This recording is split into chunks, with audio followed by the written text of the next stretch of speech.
안녕하세요. 반갑습니다. DB보험금융 공모전 진행을 맡고 있는 아나운서 김수연입니다. DB 김준기 문화재단 주최 행사인 DB금융경제 공모전이 제15회부터 DB보험금융 공모전으로 명칭이 변경되었음을 알려드립니다. 올해도 진행하는 DB보험금융 공모전에 대해 핵심 정보들을 담아서 설명드리겠습니다. 핵심적인 공모 요강과 유용한 꿀팁으로 저희가 꽉꽉 채웠으니까요. 끝까지 시청해주시고 많은 참여 부탁드리겠습니다. 그럼 시작하겠습니다. DB보험금융 공모전이란?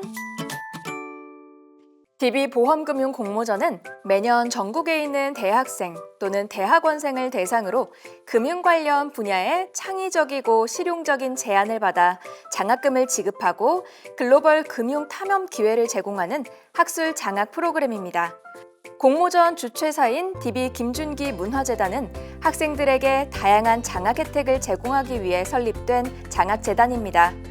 따라서 본 공모전의 본질도 장학사업이라고 말씀드릴 수 있고, 목적은 학생 여러분들을 학습과 배움을 통해 성장시키고 금융 및 경제 전문가로 육성시키는 데 초점이 맞춰져 있는 프로그램입니다. DB보험금융 공모전은 2010년에 처음 시작이 됐고 지금까지 한 해도 거르지 않고 매년 개최되고 있습니다. 국내 여타 공모전과 비교하더라도 혜택이 압도적인 최고의 공모전이라 자부하고 있으니 참여하셔서 많은 걸 배워나가셨으면 좋겠습니다. 참가 기준은 무엇인가요? 응모 대상은 올해 가을 학기 기준으로 학부나 석사과정, 석박사 통합과정 4학기에 재학 중인 학생이라면 누구나 참가가 가능합니다.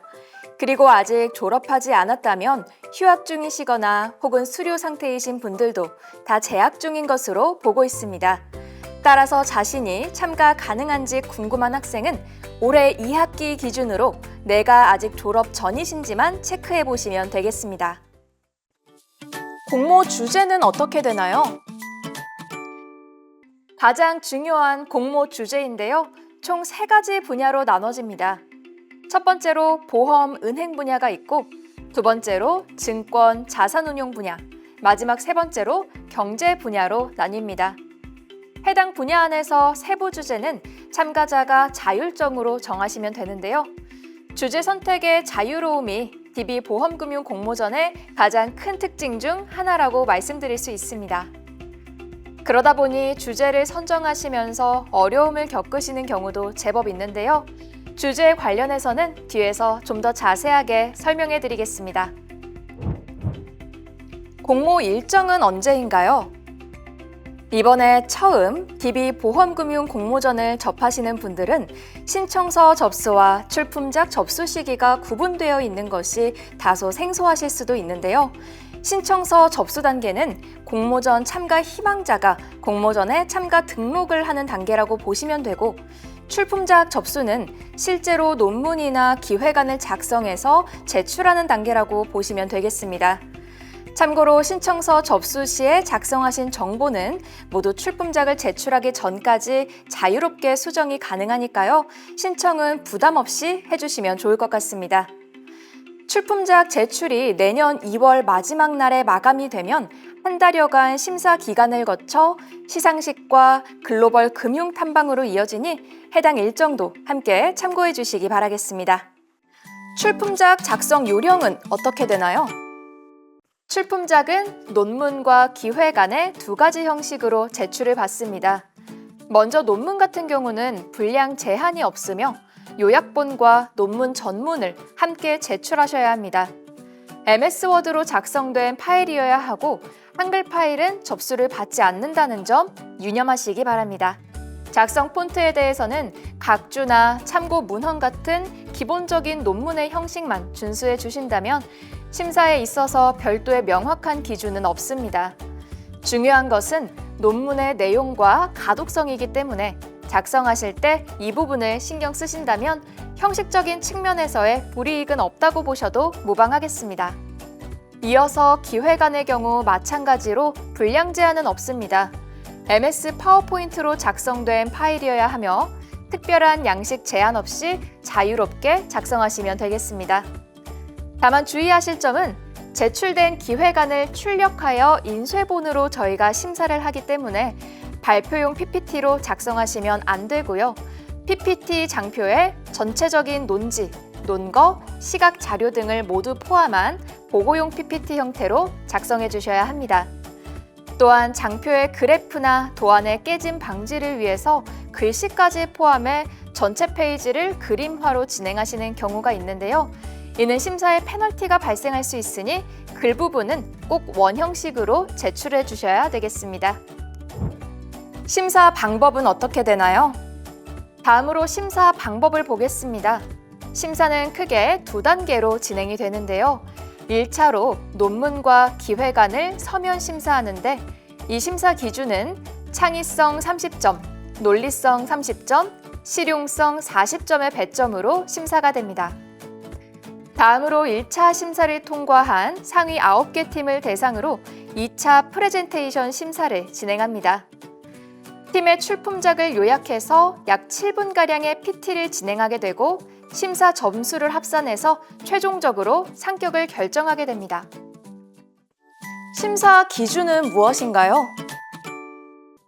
여러분들이 특히 궁금해하실 심사 기준을 좀 더 디테일하게 살펴보겠습니다. 30점의 배점을 차지하는 창의성은 두 가지 세부 기준으로 평가됩니다. 첫 번째, 주제에 대한 독특한 아이디어와 창의적인 관점이 제시되어 있는가? 그리고 두 번째, 연구 소재뿐만 아니라 연구 방법, 문제의식 등이 진부하지 않고 새로운 측면이 있는가입니다. 창의성은 특히 연구 주제와 밀접한 연관이 있는 평가 기준이라고 할 수 있습니다. 하지만 한편으로는 연구의 접근 방법, 문제의식을 통해서도 창의성이 드러날 수 있다는 점 기억하셨으면 좋겠습니다. 창의성에서 좋은 평가를 받기 위해서는 금융 분야에서 요즘 뜨는 다양한 트렌드를 찾아볼 수도 있고 국내에서는 도입되지 않은 제도의 국내 도입을 검토해 볼 수도 있겠습니다. 또는 금융과 상이한 분야를 금융 분야에 접목하는 시도를 해보거나 금융 분야에 익숙한 소재이지만 기존과는 다른 측면에서 접근해보는 시도도 해볼 수 있겠습니다. 다음으로 30점의 배점을 차지하는 논리성은 두 가지 세부 기준으로 평가됩니다. 첫 번째, 논문 기획안의 주요 논지에 대해 객관적이고 타당한 근거를 제시하였는가? 두 번째, 논리 전개상 흐름이 자연스럽고 비약이나 생략된 부분이 없는가입니다. 학술적 글쓰기의 기본은 논리성을 갖추는 것이라고 할 수 있겠죠. 아무리 창의적인 주제를 선정했더라도 논리성을 갖추지 못하면 승산이 없습니다. 논리성을 검증하는 좋은 방법은 작성한 논문이나 기획안의 초안을 여러 사람에게 읽도록 해보는 겁니다. 여러 사람들의 피드백을 받아 주장에 대한 근거가 빈약하지는 않은지, 논리 전개가 자연스러운지, 비약은 없는지를 점검해보면 논리성을 확보하는 데 큰 도움이 될 수 있습니다. 마지막으로 40점의 배점을 차지하는 실용성 역시 두 가지 세부 기준으로 평가됩니다. 첫째로 아이디어가 실제 현장에서 활용 가능하며 구체적이고 전문성 있게 검토되었는가. 둘째로 기대 효과, 경제적 비용과 이익, 연구의 한계 등 현실적인 고려가 이루어졌는가입니다. 실용성을 한마디로 표현하면 현실성입니다. 연구 결과가 탁상 공론이 아니라 현실 세계에서 작동될 수 있고 또 개선에 도움이 될 수 있는지를 고려해보는 것이 좋습니다. 현실과 동떨어진 가정을 하거나 막상 연구 결과를 현실에 도입하기에는 제약이 많거나 하는 문제가 없는지 점검해보는 것이죠. 특히 학부나 석사 수준의 연구에는 한계가 있을 수밖에 없는데 연구의 한계를 명확하게 밝히고 있는가도 중요한 평가 요소이니 놓치지 마시기 바랍니다. 특히 경제 분야는 학술적인 부분이 다수 포함되어 있다고 봐야 하기 때문에 실용성이라기보다 현실성이라고 평가하는 게 더 직관적으로 이해가 됩니다. 즉, 현 경제 상황에 맞춘 주제와 결과로 요약할 수 있고 물론 대학생 수준에서 현실적으로 적용하는 것은 어렵겠지만 현 경제 상황에 맞는 것이라면 그게 실용성으로 보면 되겠습니다. 공모전의 참가 혜택과 작성 지원 제도는 무엇인가요? 먼저 DB보험금융 공모전은 다양한 참가 혜택으로 참가 학생분들에게 최대한 풍성한 혜택을 드리고자 노력하고 있습니다. 공모전에 출품해주시고 출품작 기준이 충족된 모든 팀에게는 수고했다는 격려의 표시로 팀당 외식 상품권 10만 원을 지급해드리고 있습니다. 가장 궁금해하실 수상 특전인데요. 먼저 글로벌 금융 탐방입니다. 상위 5팀은 미국 월스트리트 해외 탐방 특전이 주어지고요. 차상위 8팀에게는 아시아 해외 탐방 특전이 주어집니다. 두 번째로는 미국 탐방급 수상자들에게는 추후 재단에서 진행하는 대학원 장학 프로그램 지원 시 우대 혜택이 주어집니다. 세 번째로는 CFA 시험 비용 혜택입니다. 최고의 금융 공모전인 DB보험금융 공모전과 재무 분야 최고 권위 있는 자격증을 주관하는 CFA 협회가 만나 우수상부터 수상팀들에게 시험 비용 등 각종 혜택이 주어집니다. 너무 좋은 기회이니 꼭 놓치지 마시고 수상 특전까지 받아가시길 바라겠습니다. 여기까지 DB보험금융 공모전의 공모 요강과 심사 기준, 특전까지 소개해드렸고요. 이어서 오늘의 하이라이트라고 할 수 있겠죠? 참가자분들이 가장 궁금해하시는 내용을 중심으로 꿀팁들을 모아봤습니다. 공모전 꿀팁! 창의성, 논리성, 실용성의 3가지 심사 기준이 있다고 했는데 특히 신경을 써야 할 것이 있다면? 이 중 가장 신경을 써야 할 부분은 논리성입니다. 출품작으로서 갖춰야 할 기본기라고 보시면 되는데요. 실용성이 40%로 가장 배점이 높은 심사 기준이지만 이전에 심사 결과로 미뤄볼 때 실용성에서 차별적인 평가를 받은 경우가 많지는 않습니다. 아무래도 학부 수준에서는 현업에서 필요로 하는 실용적인 아이디어를 제시하기가 어렵고 명확한 심사 기준에 대한 심사위원 간의 합의도 쉽지 않기 때문에 최대한 객관적인 관점에서 심사를 진행하기 때문입니다. 반면 논리성의 경우 가설의 설정과 검증, 결과의 해석 등 논문의 구성과 전개를 중점적으로 평가하기 때문에 객관적인 평가가 가능한 부분입니다. 따라서 논리성을 확보하기 위해서는 충분한 선행 연구 검토를 통해 논증할 가설을 설정하고 객관적인 데이터를 가지고 적합한 방법론으로 이를 검증하고 검증 결과를 논리적으로 해석하여 결론을 서술하고 논문의 의의와 한계 등을 명확히 제시해야 합니다. 창의성의 경우 과거에는 실용성만큼이나 객관적인 평가가 어려운 심사 항목이었는데요. 최근에는 학생이라는 한계는 있지만 다각도에서 고민한 흔적이 보이는 창의적인 아이디어가 많이 제시되고 있어 심사위원의 호평을 얻는 출품작이 늘어나고 있습니다. 이러한 아이디어에 논리성이 뒷받침된다면 좋은 결과를 얻으실 수 있을 겁니다. 주제를 뭘로 정해야 할지 모르겠어요. 주제에 대한 고민은 결국 무엇이 연구할 가치가 있는가라는 질문에 대한 답이라고 생각합니다. 연구할 가치라는 말에는 여러 가지 의미가 포함되어 있는데요. 왜 이러한 연구가 필요한지에 대한 연구의 필요성이나 기존에 얼마나 논의되었는지, 지금 필요한 연구인지, 연구가 얼마나 유용하고 파급력이 있는지 등 의미가 있다고 볼 수 있습니다.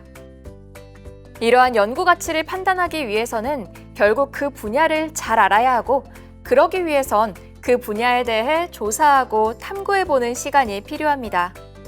관련 서적이나 기관의 보고서, 언론 기사 등 여러 방면에서 자료를 조사해 보시면 많은 도움이 될 겁니다.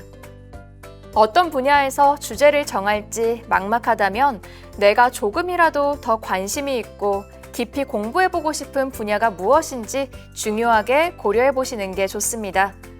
자신이 관심 있는 분야라면 그 분야에 대해 조사하고 탐구하는 과정이 더 수월하고 시간도 단축할 수 있을 겁니다. 다만 주제에 대해서 너무 거창하게 접근하는 건 추천하지 않는데요. 실제 석박사 논문도 남들의 연구를 살펴보면서 기존의 논문과 다르게 생각하는 부분이나 다루지 않았던 부분을 추가하여 연구하는 수준이기 때문에 이전에 아무도 하지 않았던 연구는 그 자체로 의미가 없거나 연구가 불가능한 주제였을 가능성이 높습니다. DB그룹과 관련 있는 주제가 더 가산점을 받게 되나요? 아니요, 전혀 그렇지 않습니다. 영상 초반에 말씀드렸듯이 DB보험금융 공모전은 공익 목적으로 진행하는 장학 학술 사업입니다. 수상작을 현업에서 실질적으로 활용하거나 참고하기 위한 영리 목적이 아니고 주제를 자유로 하고 있는 이유 역시 학생들이 금융 분야 중 관심 있는 영역에서 한번 최선을 다해 연구해보고 성장하기를 바라는 취지이기 때문에 DB의 사업과 상관없이 여러분들의 관심 분야에서 스스로의 의지와 가능성을 이 공모전을 통해 확인해 보시기 바랍니다. 수상자가 되는 기쁨도 크겠지만 스스로 주제를 정하고 논문을 완성하여 성취감을 얻는 것이 앞으로의 커리어에 큰 도움이 될 거라 생각합니다. 기획안과 논문의 선택 기준은 무엇인가요? 한마디로 익숙하고 편한 형식을 선택하시면 됩니다. 심사 시에는 논문인지 기획안인지에 따라 차이가 없고 중요한 건 그 안에 담긴 참가팀의 생각과 아이디어입니다. 두 가지 형식으로 출품을 받는 이유는 출품 양식이 장애 요소로 작용하지 않았으면 하였고 자신의 아이디어를 표현하기에 적합한 양식을 고민해 보시고 선택해 주시면 됩니다. 논문 작성이 처음이고 자주 접하지 않아 어렵게 느껴진다면 상대적으로 형식이 자유로운 기획안으로 도전해보는 것도 대안이 될 수 있습니다. 기획안을 어떻게 작성해야 할지 막막한데 구체적인 작성 팁을 주신다면? 막상 작성을 해보면 기획안을 더 어려워하는 경우가 많습니다. 기획안도 논문과 마찬가지로 본다가 아니라 읽는다로 접근하시면 좋을 것 같습니다.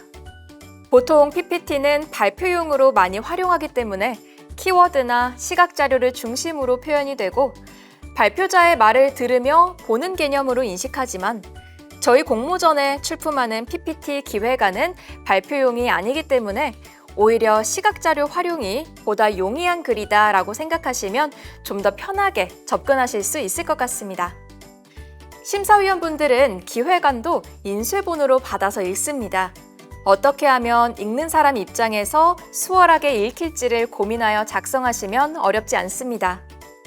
문장을 과도하게 줄이지 말고 가급적 완전한 문장을 쓰는 게 좋고 보통 위에서 아래, 왼쪽에서 오른쪽 방향으로 읽기 때문에 내용을 배치할 때 읽는 방향을 고려해서 배치하는 것도 좋은 팁이 될 수 있습니다.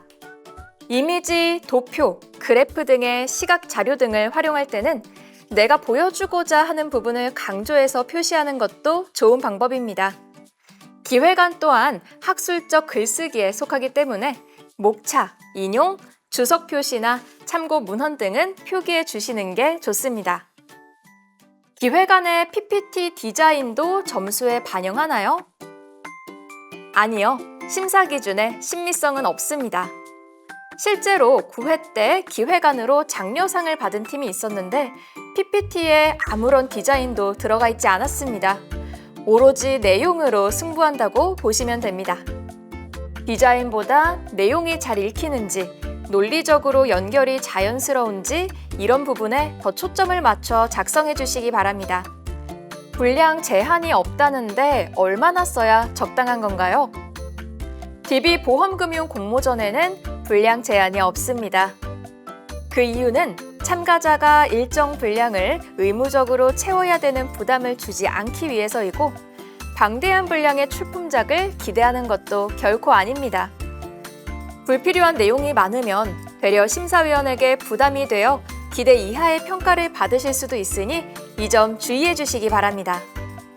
통상 20에서 30페이지 분량이 대부분이고 제목, 목차, 서론, 본론, 결론, 연구의 의 및 한계만 써도 최소 10페이지는 넘습니다. 연구 주제와 관련된 내용으로 명료하게 작성하면 되고 불필요한 부연 설명이나 중언부언은 지양하는 게 좋겠습니다. 제가 이번에 준비한 내용은 여기까지입니다.